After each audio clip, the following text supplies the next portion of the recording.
À la suite de mon accouchement, j'avais tout le temps envie de manger parce que mon corps avait besoin d'énergie et j'ai pris du poids. Mon mari a décidé que c'était trop et a jeté la nourriture en me traitant de grosse vache. Nous sommes mariés depuis 6 ans et ensemble depuis 9 ans. Deux étudiants qui sont tombés amoureux et ont décidé de construire leur vie ensemble. J'ai récemment donné naissance à une magnifique petite fille âgée de 14 semaines, qui est tout pour moi. J'ai subi 3 fausses couches et plusieurs complications pendant la grossesse. J'ai été alitée pendant 3 mois et j'ai dû travailler pendant plus de 20 heures avant que les médecins ne pratiquent une césarienne d'urgence.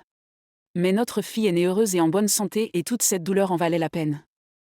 J'avais pris environ 13 kilos pendant ma grossesse. Avant, je mesurais 1,70 m et je pesais 55 kilos. Après l'accouchement, j'ai encore pris 5 kilos depuis que j'allaite et que mon corps a envie d'aliments riches en calories. Pas de la malbouffe, juste du chocolat à 70% de cacao minimum, des choses comme des chips de plantain, de la viande, des produits laitiers, des noix, etc. Le médecin m'a dit que je devais écouter les besoins de mon corps et me nourrir de ce dont j'avais besoin. Mon mari m'a aidé, il était heureux d'apprendre le sexe de l'enfant, il s'est occupé de moi et a répondu à tous mes besoins pendant mon repos au lit. Après l'accouchement, cependant, il a commencé à inventer des excuses pour ne pas m'aider avec le bébé. Il n'a pas été aussi affectueux avec notre fille que je l'espérais. Il a fait quelques commentaires négatifs sur mon poids ici et là. Comme « Tu es un peu ronde aujourd'hui, c'est un bon jour pour faire du sport et perdre quelques kilos ». J'étais une femme extrêmement active qui faisait du sport 4 à 5 fois par semaine et qui s'adonnait à des activités dangereuses et aventureuses. Aujourd'hui, je suis complètement épuisée, j'ai du mal à sortir du lit, je me suis effondrée 5 fois, je suis stressée et je dois en même temps m'occuper de notre bébé et de la maison. L'autre jour, mon mari était déjà parti au travail et je suis allée dans la cuisine pour constater que toute ma nourriture avait disparu. Chaque sac, chaque boîte, chaque paquet, tout. Je l'ai appelé en pleurant pour lui demander où était passée toute ma nourriture et il m'a répondu qu'il avait tout jeté parce que je devais commencer à perdre du poids.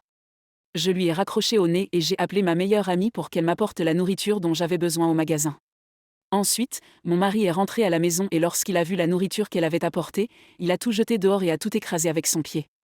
J'étais furieuse contre lui, je criais et je lui reprochais d'être un égoïste.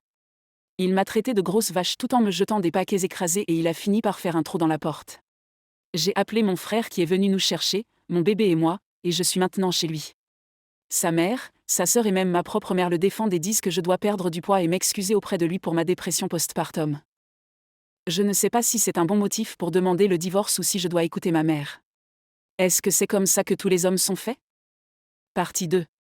Même si je voulais vraiment suivre les conseils de tout le monde concernant le poids, l'alimentation et le divorce, ma mère est restée dans ma tête et, comme je lui ai toujours obéi, j'ai écouté et je suis retournée voir mon mari. Il m'a dit qu'il était désolé de m'avoir traité de grosse de vache, mais il a ajouté qu'il n'avait fait qu'être honnête et a dit, je cite, « L'honnêteté n'est-elle pas le fondement le plus important d'une relation heureuse et saine ?» Et j'ai pensé qu'il avait raison. J'ai donc commencé à réduire mon alimentation et à manger des aliments à faible teneur en calories, mais des problèmes sont apparus presque immédiatement. Mon niveau d'énergie a chuté et ma production de lait a diminué rapidement. J'ai dû m'effondrer au moins 4 fois pendant cette période et il y a 3 jours, pendant la nuit, le bébé n'arrêtait pas de pleurer et mon mari s'est mis en colère et m'a crié dessus pour qu'il arrête. Je lui ai dit que je ne produisais pas assez de lait à cause du manque de nourriture et il m'a littéralement répondu « Les vaches mangent de l'herbe et produisent des litres de lait, qu'est-ce que tu es, une vache à viande ?»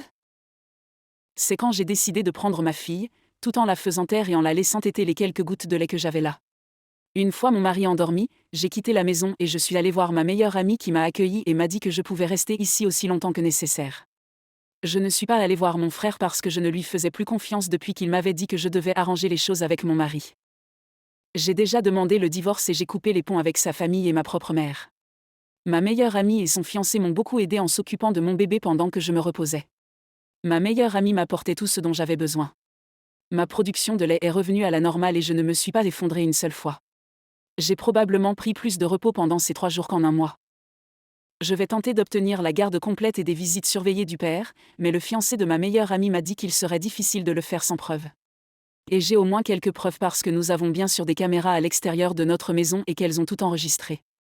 Ce n'est peut-être pas suffisant, mais je croise les doigts. Merci à tous pour votre aide.